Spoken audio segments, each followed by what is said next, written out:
Hello! Isang magandang araw uli sa ating mga students and followers.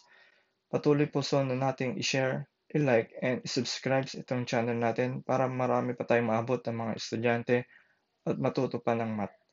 Okay? So, ngayon, meron tayong panibagong challenge ulit. Okay, so ito ang example natin today. So, basahin ulit natin ng sabay-sabay. There were a total of 38 bicycles and tricycles for rent in a shop. If the total number of wheels was 98, how many tricycles were there? So, ang sabi dito, meron daw 38 in total na bicycle and tricycles sa isang shop. Pero hindi sinabi kung ilan si bicycle at ilan si tricycle. Tapos, ang pangalawang given, yung total daw ng wheels o yung gulong nila pag pinagsama-sama ay 98. Ang pinapanap sa atin, ilan daw ang tricycle na nandun. So, paano natin gagawin? Ang una, gawan natin na equation. Okay? So, ganito.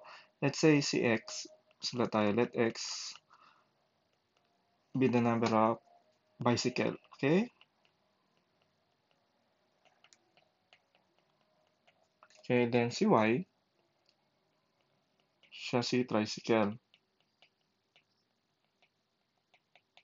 Okay?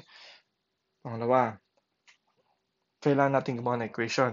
So, sabi, si bicycle at tricycle, kapag pinagsama, meron silang 38. So, 38 in total sila. So, x plus y is equals to 38.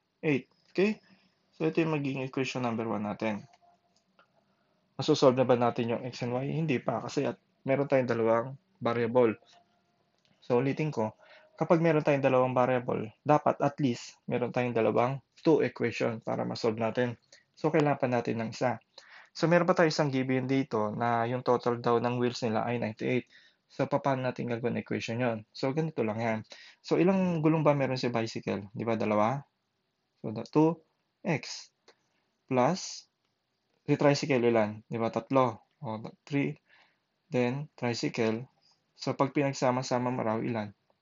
Sabi doon, 98 daw yung total na gulong nila. So, ito yung equation number 2 natin. Okay? So, gagamitin natin sa equation 1 para i-substitute natin papunta sa equation 2 para makuha natin yung value ng y na pinapanap sa atin kung ilan daw yung tricycle. So, ganito. Re-rewrite ko lang yung equation number 1. Okay? So, x plus y is equals to 38. So, si y, ilipat natin doon. So, magiging x is equals to 38 minus y. Okay? So, ito na magiging equation number 3 natin. So, gagamitin natin yan, isa-substitute natin yung value ng x sa equation number 2 para makuha natin yung value ng y na hinahanap natin. Okay? So, madali lang, di ba? So, ganito gagawin natin, makinig. So, from equation number 2, susulat ko lang ulit dito, 2x plus 3y is equals to 98. Okay? So, 2, from equation number 3, palitan natin yung value ng x which is 38 minus y. Okay? Then, plus 3y is equals to 98. Okay? So, ito, i-multiply natin.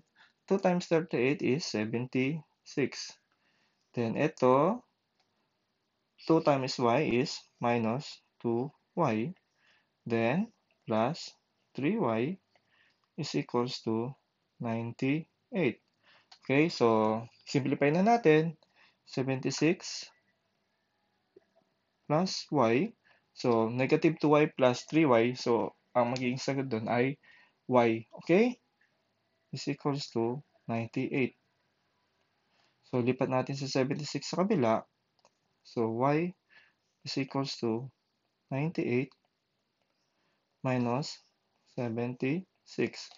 Then, simplifying further, y is equals to ilan? 22. Okay? So, yan ang sagot. Meron tayong 22 tricycles doon sa shop. Okay? So, sana meron kayo panibagong natutunan ulit dito sa example natin. So, patuloy forget po nating like, share, and subscribe ang ating channel, okay?